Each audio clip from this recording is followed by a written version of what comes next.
Good afternoon, everybody. I am K.Preemala in Economics.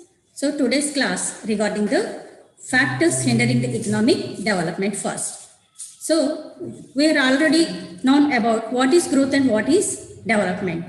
So growth means the increase in total output in the economy or real GDP. It is called as economic growth. So if we go to economic development, not only increasing the output, but increasing output with social, economic and technical is known as economic development. So now we discuss about the factors which hindering the economic development and which promote the economic development. So first, if we go to the factors hindering economic development, that means which are obstacle for economic development. So the first one is the lack of natural resources. We all are known that the resources like land, next rainfall, natural sources, climatic conditions, fertility of soil, so etc. all are called as natural resources. So if these natural resources available in abundant manner, it is helpful to the development of the economy. But if we go to the less developed economies or underdeveloped economies, we cannot find the natural resources. But if resources are available, automatically it will. So automatically it will lead to less development in the economy. So we have to utilize the resources, whatever available in the economy in a proper way. Automatically it will lead to help development of the economy. So next, the resources are untapped resources, tapped and untapped resources. That means if the resources available in the economy, if we are unable to tap those resources, it is called as untapped resources. That means the nature provides the resources, but due to number of reasons, we are unable to tap those resources to utilize for the development of the economy, which is known as untapped resources. That means the resources are available, but we are unable to utilize those resources because of lack of research. Next, due to lack of development in the economy, and next, due to lack of capital in the economy. So because of all these reasons, we are unable to utilize those resources and tap those resources. So they remain unutilized, which may lead to or become as obstacle for development of the economy. Next, second point, inefficient manage of resources. So if we manage the resources in a proper way, automatically it increases the productivity and production in the economy and helpful to economic development. But in case of less developed economies, we cannot find efficient management resources. That means the human resources mainly, they are lack of skill and efficiency. So due to this productive efficiency and allocative efficiency, it leads to inefficient or underutilization of resources, which may lead to underdevelopment of the economies. So inefficient management of resources, that means to utilize the resources in a proper way as productive efficiency, and next with the help of allocative resources, that means allocative efficiency. If these two are in a proper way, it is helpful to economic development. But in case of developing economies, we cannot find these efficient manages resources, which may lead to underdevelopment. This is the first point. Next, if we go to the second point, that is lower rate of growth of human capital. So we can find that most of the developing economies, we can find that the population was very high and they are less developed. So due to population is high and less development of the economy, they are unable to make more expenditure or investment on education and health. So due to that, it leads to less skilled and able persons in the economy. So the people, that means the human resources providing with higher skilled and efficient persons are very less in lower developed economies or developing economies, which may become obstacle for development of the economy. So the main reasons for lower growth rate of human capital is because of the poverty. So due to poverty, the government are unable to expend more on health and education facilities. Suppose, for example, if we go to develop most of the developing economies, it is less than 5% in GDP. So because of that, the skilled and efficient persons are very less, which may lead, which may become obstacle for development of the economy. This is the second point. Next, if we go to third point, poor infrastructure. That means the infrastructure mainly helpful to development of economy. Infrastructure facilities like transport facilities, communications, banking, credit facilities, marketing, etc. So if they provide in a abundant manner, automatically it will helpful to development.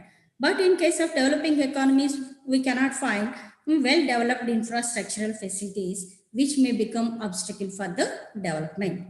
Suppose if infrastructural facilities, mainly communication facilities, roads and transport facilities, banking, credit, marketing. So if it well established, automatically the foreign investment may be attracted, possible to attract.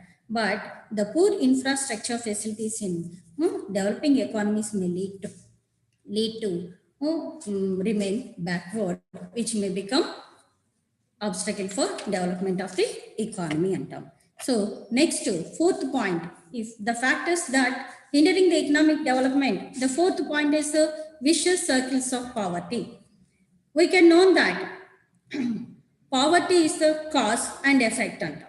Okay? Due to poverty, the people remaining in poor conditions. So due to poor, they remain backward. So we can find that the poverty, it is the cause and effect. So due to this vicious circles of poverty, the developing economies remaining in backward.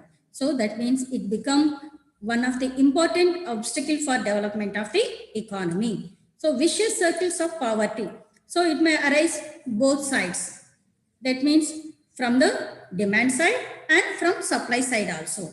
So we can find in the first diagram, so due to low productivity in the economy, that means the people are poor conditions. Due to poverty, they are unable to earn more income. So due to less income, automatically we can find that they are unable to demand for more commodities. So demand is low.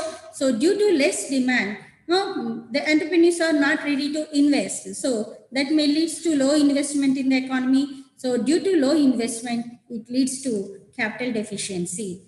Because of capital deficiency, the productivity also low. So because of poverty, which leads to low productivity, and because of unavailability of skilled and efficient persons in the economy, the productivity is less. Because of less productivity, their income level also at lower level. So they are unable to demand for more commodities. So it leads to low demand. Because of low demand, it leads to low investment. Low investment leads to capital deficiency and it leads to low productivity. So it occurs like a cycle. So it is called as vicious circles of poverty. Due to poverty, it leads to obstacle for development of the economy and matter. So if we go to the supply side, so because of poverty, the productivity is less. So the people income is also at lower level. So because of low level of income, they are unable to save more. It leads to low savings. Because of low savings, low investment. Low investment leads to capital deficiency, and automatically it leads to low productivity in the economy and matter. So because of this vicious circles of poverty becomes a big obstacle for development of the economy. So next point, low rate of capital formation. So fifth point, one of the obstacle for economic development of the economy is the low rate of capital formation. So generally, capital formation means the investment in the GDP for the purpose of production, it is called as capital formation. So the investment rate in GDP, which is known as capital formation rate. So if capital formation is high, automatically it may increase the production capacity of the economy. But in case of developing economies, mostly in case of developing economies, we can find the capital formation rate is very low. That means the less amount is spent as investment, used as capital. So because of this low capital, it leads to underdevelopment, or it become an obstacle for development of the economy and all. So what is, why the capital formation is less, means because of poverty. So poverty is the cause and effect. Because of that reason, because of the lower level of income levels, it leads to low capital formation in the economy, which may become one of the obstacles for development of the economy. So due to that, and due to poverty, it leads to illiterate, unskilled people available in the economy, and the training facilities are less. Next, the technical progress is also unavailable to them. So because of all these conditions, we can find that the investment rate is less, and which may lead to less capital formation rate in the economy, one of the obstacle for development of the economy. So next, sixth point, if we go to sixth point, socio-cultural constraints. That means social and cultural, that means social institutions and attitudes of the people, traditional attitudes, customs, social beliefs, spending more on social ceremonies, etc. So all these become obstacle for development of the economy. So mostly we can find that in rural areas, people give higher importance to traditional and cultural habits. So they spend huge amount to celebrate cultural and traditional ceremonies. So because of that, and if they are in poor conditions, they are ready to spend more by getting loans and advances from other people also. So because of that, it leads to indebtedness, and which may become one of the obstacles for development of the economy. That means the attitudes, the beliefs, and the customs which are followed by the people, and their attitudes towards social beliefs, that leads to underdevelopment. So it may become one of the obstacles for development of the economy. So next one, agricultural constraints. Seventh one, agriculture constraints. So most of the people in developing economies, they mainly depending on agriculture. So agriculture is the primary sector. So the productivity in agriculture sector is very less. The people depending on agriculture is very high. So it leads to the small lands. So if we go to that, that means the agriculture lands are not only small, they are also divided into different parts. So because of all this, the productivity in agriculture sector is less. So not only that, because of small units, they are unable to follow modern techniques. Because of poverty, because of illiteracy, because of traditional methods which they are followed, because of small lands. So because of all this, they are preferred to cultivate the lands with traditional methods only. So it may lead to obstacle for development of the economy. So whenever the agriculture sector develops, when they are ready to prefer to adapt modern techniques in agriculture to increase the productivity, so automatically the production may increase and it may helpful to development. But in case of most of the developing economies, giving priority to agriculture to follow traditional methods, that become obstacle for development of economy. So next, the eighth point, foreign exchange constraints. So the foreign exchange constraints also one of the important obstacle for development of the economies. That means foreign exchange constraints. So if we go to international trade, so most of the developing economies depending on exports of only the consumer goods, which depending on agriculture. That means, so to giving priority to exports, automatically those economies give less priority to other sectors also. So it is the one cause.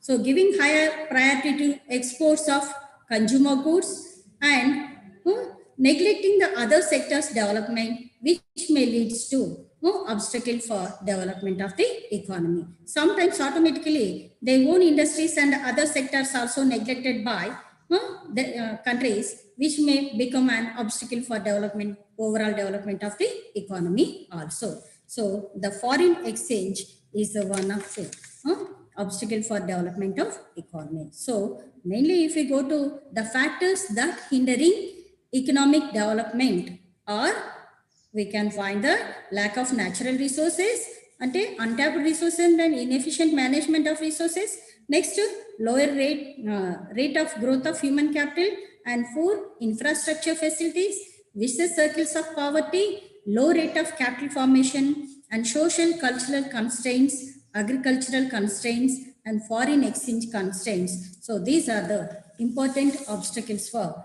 economic development. Economic development anamata.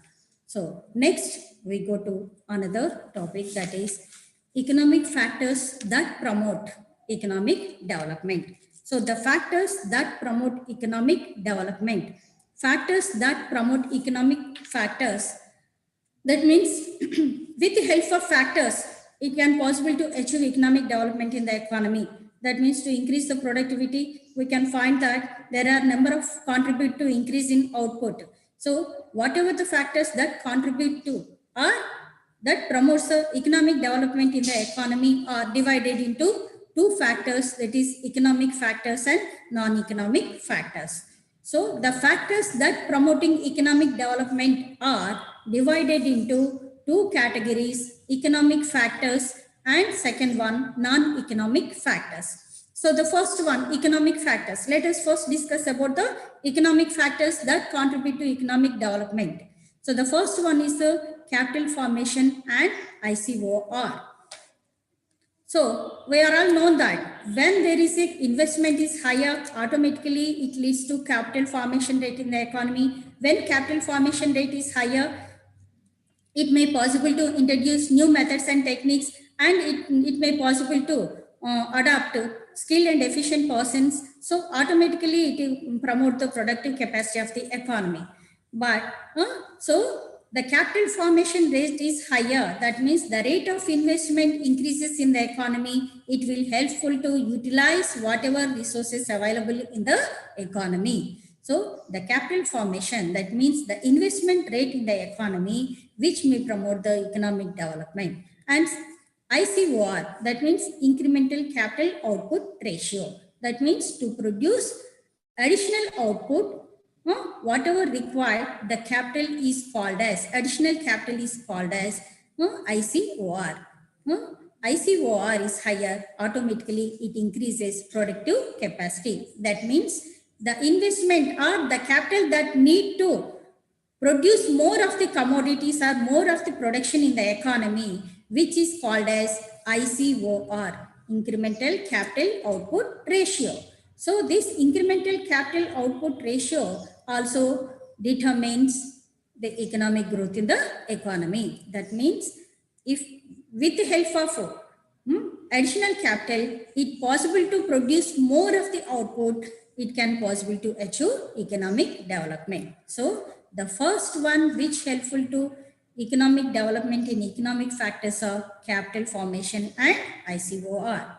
Next, second one, natural resources. That means if we go to natural resources, we are all known that, that means land, fertility of soil. Next to weather conditions, climatic conditions, water facilities, irrigation facilities. Next, whatever the resources available in the land, that means mineral resources. So all these are called as natural resources. So not only that, the human resources also one of the natural resources. So if we go to natural resources, that means suppose for example, if we go to Indian economy, so India is a lot of natural resources. So nature provides number of resources to Earth. We can say that in the beginning, India is rich, but Indians are poor. Why means because we are unable to utilize those resources, we remain backward.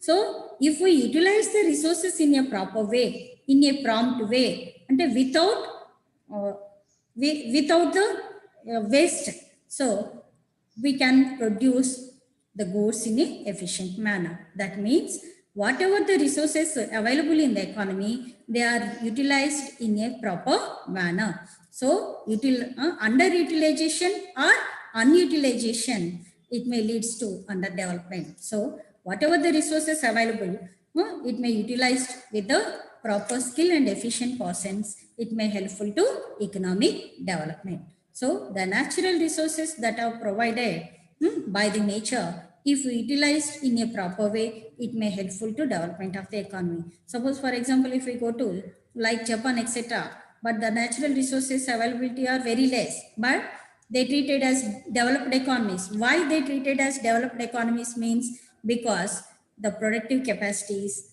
higher in those economies, which may leads to utilize those resources, and they treated as developed economies. So next, third point, agrarian structure.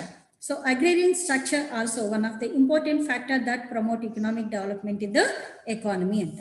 That means agrarian structure, most of the developing economies mainly depending on agriculture sector. So the productivity in agriculture sector that may helpful to development of the economy. How it helpful to development of economy means if the productivity increases automatically, the income level of agriculture sector increases. If income level increases, the demanding power also increase. That means if farmers ready to demand more of the people, because of that the industrial and service sector products demand increases. So if demand increases for that, automatically it leads to investment in those sectors also. So that means directly or indirectly the agriculture structure, that means the development of agriculture sector in the economy helpful to economic development. So directly by increasing demand for industrial and other product, and indirectly by providing all these necessary commodities etc. to other sectors, that means providing raw material and etc. to other sectors. They provide employment opportunities and increasing demand, increasing income level, investment and capital output ratio in the economy, etc. So the agrarian structure, it is in a proper way. That means the productivity is higher in agriculture sector, automatically it will helpful to economic development. So the agrarian structure is one of the important factor that helpful to economic development. So next one, marketable surplus of agriculture. Fourth point, marketable surplus of agriculture. What is meant by marketable surplus? That means the surplus arise in the agriculture sector. That means beyond their consumption level, whatever the available, that means production available, it is called as marketable surplus. So if marketable surplus is higher, automatically it can possible to exports or provide to other sectors, other sections of the people, etc. So if marketable surplus is higher, by exporting to other countries, it can possible to earn foreign exchange. So if marketable surplus is higher, it can possible to get more income by the farmers. So with that income, they can possible to demand for industrial products and service sector products, etc. That means in agriculture sector, if the marketable surplus generated higher level, automatically it will promote the economic development. So this is the fourth point. So next one, industrial structure. So if we go to fifth point, industrial structure, we can find that in industrial sector, both large scale units and small scale units. So large scale units, they need high capital in the economy. And next, if we go to small scale and medium scale industries and cottage industries, if they developed in a proper way, automatically they provide more employment opportunities, and it possible to generate the income level, and it can possible to reduce the income inequalities, and it, with the help of that, it can also possible to reduce the regional disparities. So that means the industrial structure which was followed by the economies also promote the economic development.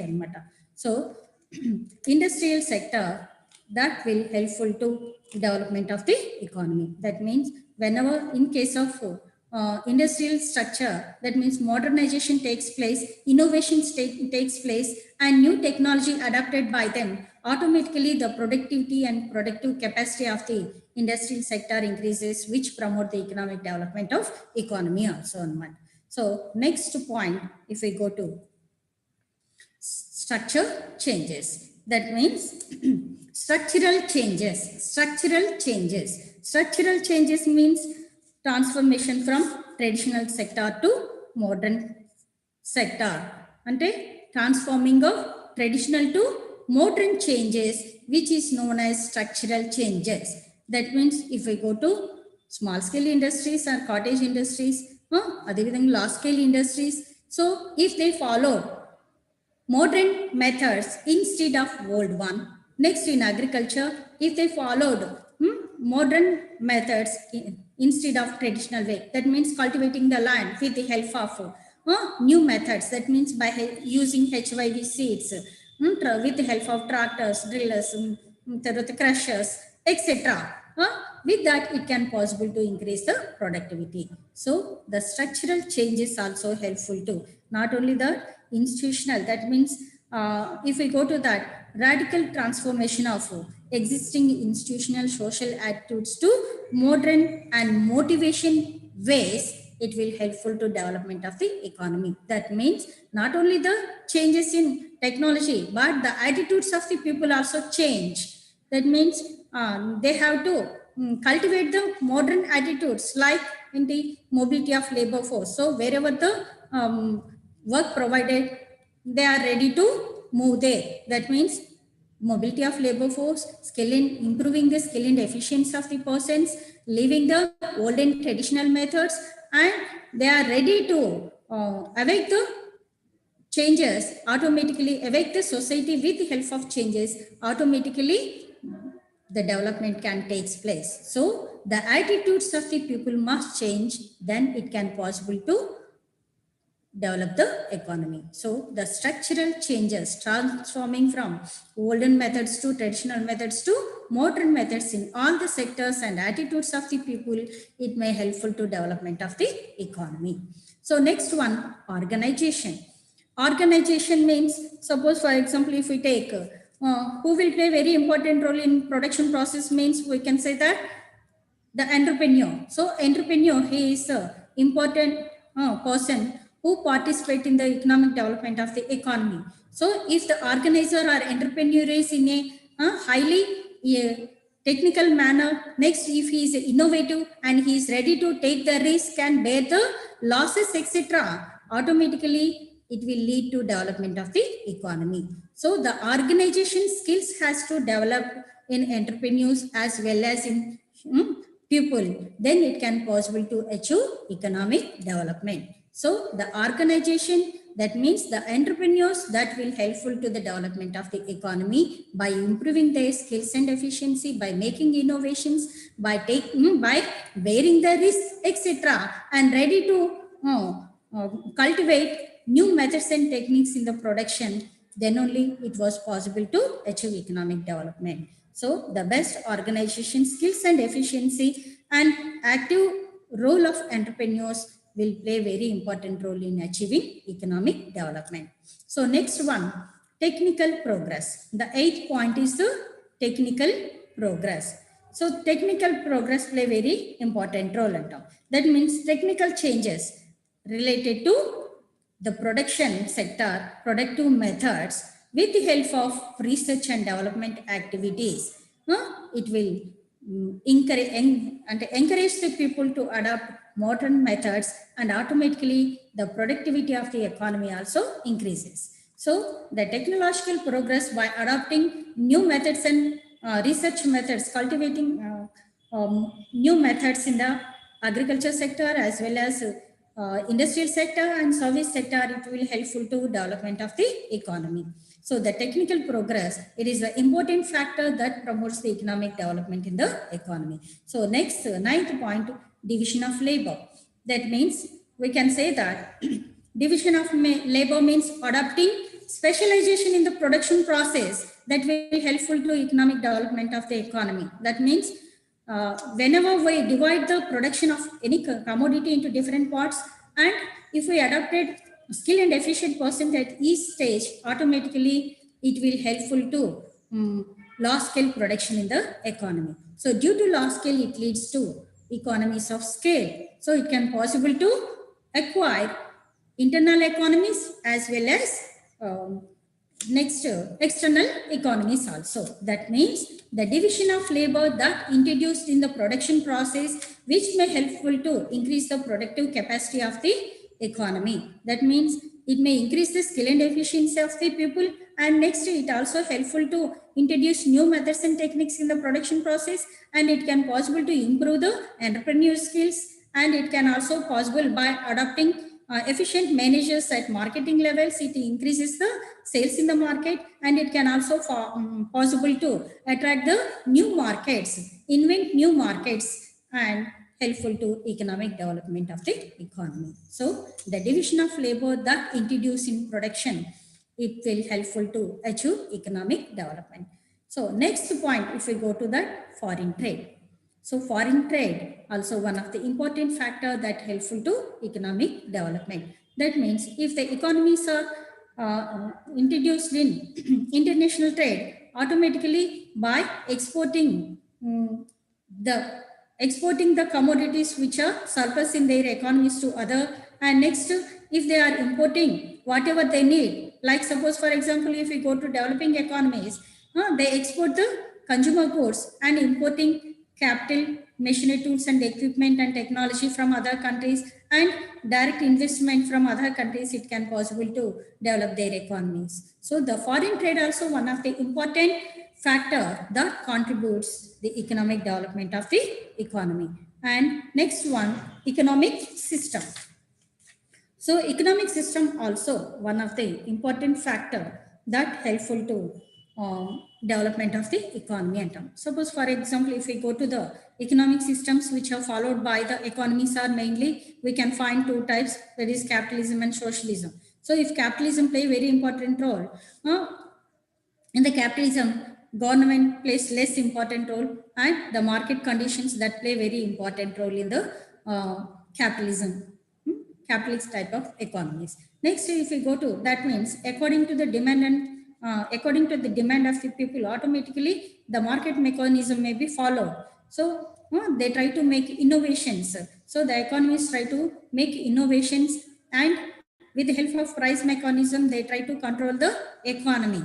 So what to invest, how to invest, where to invest, they knows with the help of this economic system. So because of that, they try to improve their economic condition and productive capacity, and they have to stand in competitive world. So like that, the economic systems which are followed by the government, followed by the economies also helpful to economic development. Suppose for example, if you go to socialistic pattern of societies, so the government will play very important role. What to produce, how to, where to, whom to. So all these may be measured by the government. Automatically, the resources are allocated. The production may be taken place. So the economic system which followed by the economy is also helpful to achieve economic development.